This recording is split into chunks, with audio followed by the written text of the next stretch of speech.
kayuday, for this video po, tayo po ay magluluto ng ginisang sutanghon.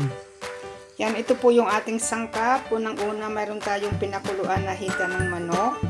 Pero tinanggalan po natin yan ng balat kasi ayoko po dahil kailangan ito po ay light ginisang sutanghon. Mayroon tayong carrots, mayroon tayong repolyo, mayroon tayong bawang, sibuyas at celery.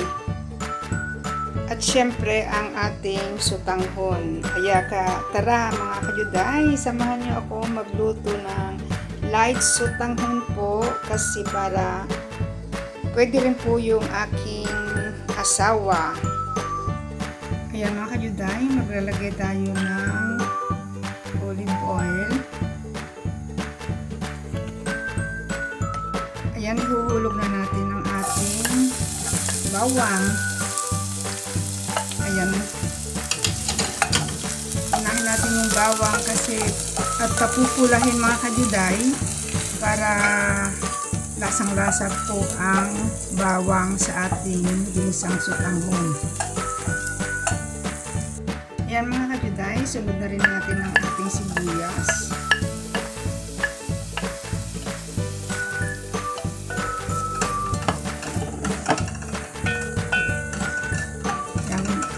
Haluin lang po natin ang ating sibuyas para pati hindi masunog. Yan. Light lang po kasi mga kayuday, hindi tayo pwedeng maglagay ng patis kasi nga bawal sa aking asawa. Tapos wala din po tayong sibuyas na sariwa, yung berde. Dahil wala po tayong sangkap sa bahay. Kaya ko tinatawag na light.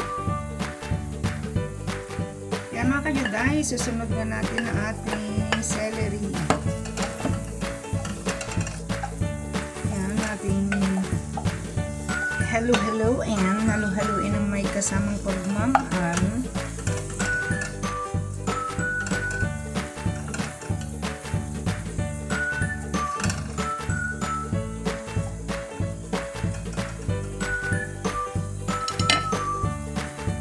Ayan mga kayuday, hulog na natin ang ating ginutay-gutay na hita ng manok.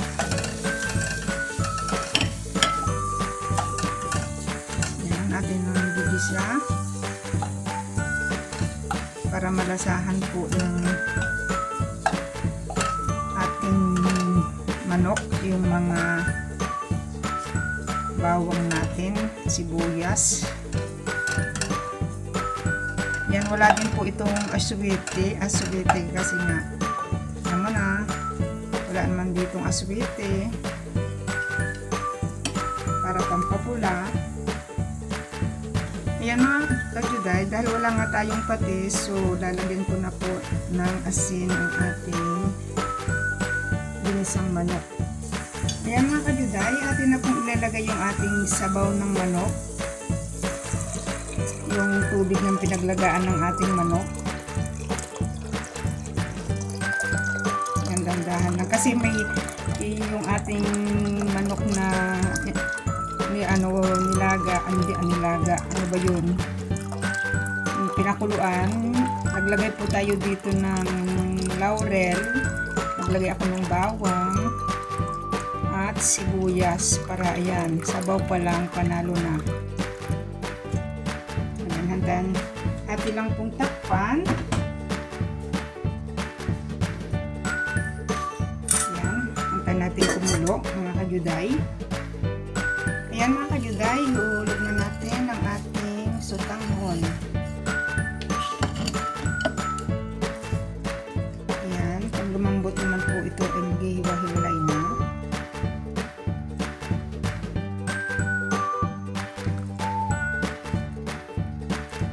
Hayaan lang natin kumulo. Ayan mga kayuday, ihulog na rin natin ang ating carrots.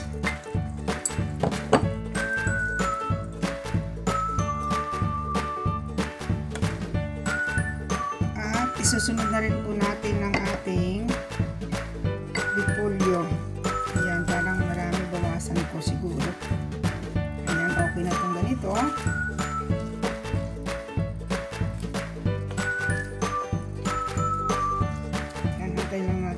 Takpan uli natin mga kajuday.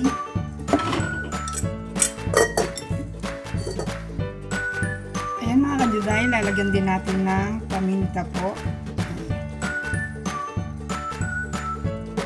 At ganoon din po yung ating pinapulang bawang. Ayan, nilalagyan natin sa ibabaw para lasang-lasa ang ating bawang. Ayan mga kajuday, ang ating ginisang sutanghon po na atin pong nilagyan ng topping na pinapulang bawang. Yan po, sana nagustuhan nyo ang pag-share ko sa inyo ng aking light ginisang sutanghon. Maraming salamat sa mga manunood. Thank you for watching. Ciao, ciao!